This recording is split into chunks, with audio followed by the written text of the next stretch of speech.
Les autorités estiment que les pertes économiques totales devraient dépasser 4 milliards de yuan. Au moins 6 personnes ont été tuées et une est portée disparue dans la région autonome Zhuang du Guangxi.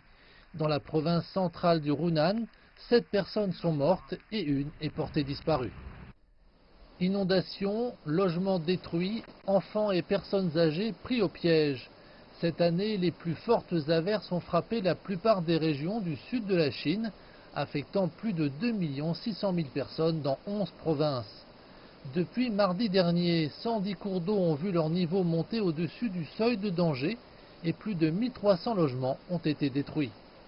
Dans la ville de Shuangzhai, dans la région autonome Zhuang du Guangxi, plus de 3000 personnes ont été piégées lorsque l'inondation a frappé.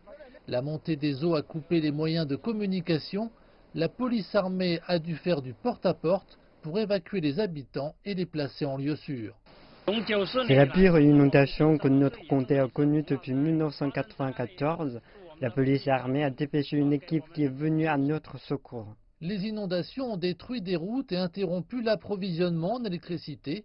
Dans la ville de Guilin, dans le Guangxi, pas moins de 80 000 foyers ont été affectés. Les autorités locales ont cependant pu réparer la plupart des installations en une journée.